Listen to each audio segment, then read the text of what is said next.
a gente vai tratar um pouco mais sobre 1 Coríntios 15, 27, que se aplica somente à forma humana, já que anteriormente a gente falou bastante sobre a divindade de Jesus, né?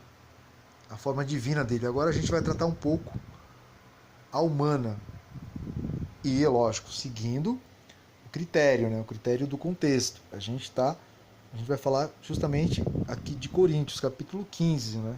No versículo 27. Que aqui se aplica somente à forma humana e nada mais. Não tem nada a ver com relação à divindade de Jesus aqui.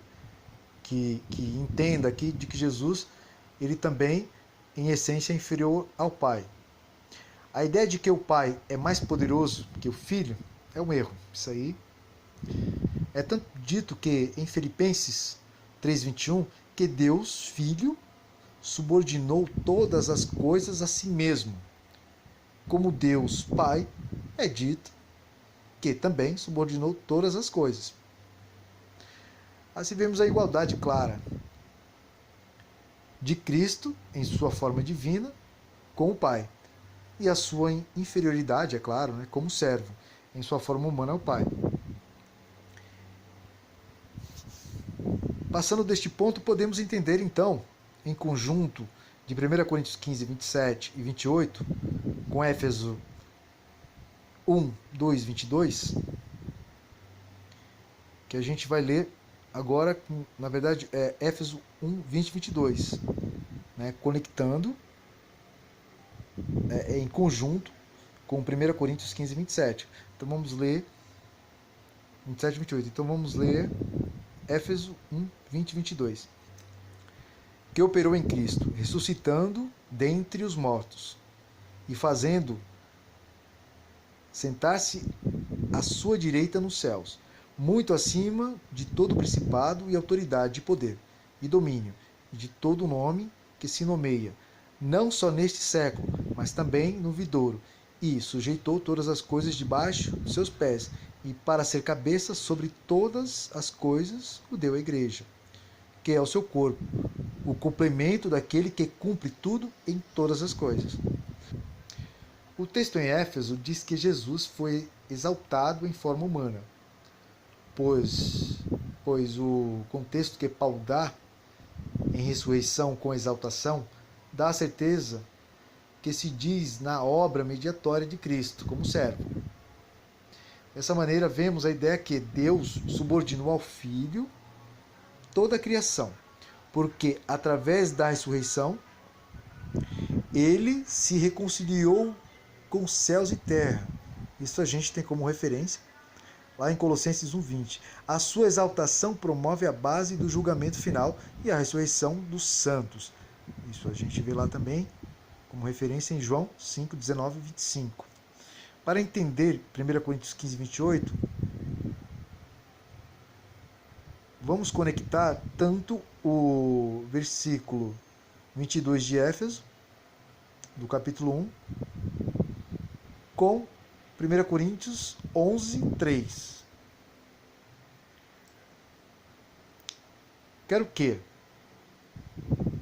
Quero, porém, que saibais que Cristo é o cabeça de todo homem, e o homem a cabeça da mulher, e Deus a cabeça de Cristo. Esse texto não ensina a subordinação ontológica do filho com o pai, porque o texto não se refere a esse tipo de subordinação, e sim a subordinação operacional. Que, de forma alguma, nós temos que entender de que aqui Jesus está sendo inferior em sua forma divina, de sua forma ontológica. O que significa ontológico? Significa uma condição genética, né, de parentesco, e que diz respeito diretamente à genética, ou seja, que contém a mesma substância, a mesma essência, ontológico. Então isso não tem nada a ver, não está tratando essa passagem nesse sentido, e sim operacional, como subordinação operacional. Jesus é o servo, ele é o mediador, ele é o filho do homem. Nessas circunstâncias, aí sim, ele deve a sua subordinação ao seu pai. Vemos que em Gênesis, por exemplo, em Gênesis 2, a mulher é criada da própria matéria do homem. E depois da cirurgia divina, Adão pronuncia: então disse o homem, esta é agora osso dos meus ossos e carne da minha carne. Ela será chamada varoa, porque do varão foi tomada. Gênesis 2, 23. Notemos que Adão reconhece que Eva não é inferior ontologicamente a ele. Jamais. Mas ele fala que ele e ela são iguais. Contudo, o homem exerceu autoridade sobre a mulher ao dar o nome a ela. Lembremos que a Bíblia, quando o homem dá o nome a alguém, indica que ele tem autoridade sobre essa pessoa. Não só na Bíblia a gente pega isso como exemplo, mas culturalmente. Antes era assim. Eu acho que se a gente for pegar até os dias de hoje, isso também procede. Porque normalmente quem dá um nome aos seus filhos são os seus pais. Então, os seus pais passam a ter autoridade sobre eles. Ou seja, os pais sempre têm autoridade sobre os filhos.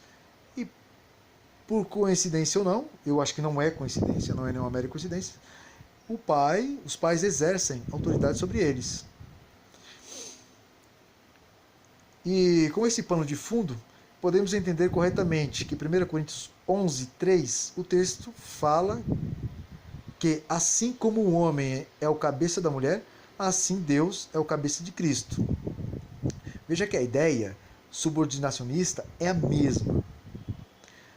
Deste modo, entendemos que esse texto ensina que na economia eclesiástica, o homem tem a função de autoridade. E na economia neotestamentária, o pai tem autoridade sobre o filho.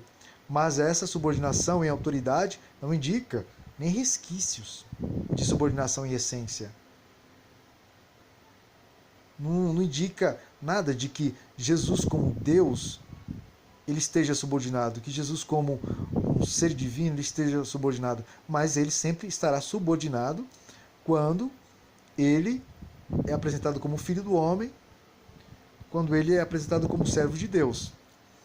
Isso tudo porque ele faz parte e ele é o objeto principal na redenção da humanidade.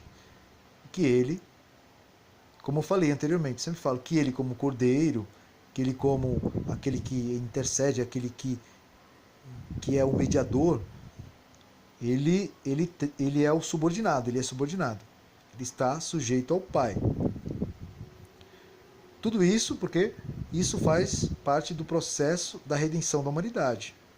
Então, é natural que essa submissão de Jesus, que essa subordinação, seja respeitada até, né? Porque temos uma finalidade com relação à subordinação de Jesus, ele como filho do homem, ele como servo do Senhor.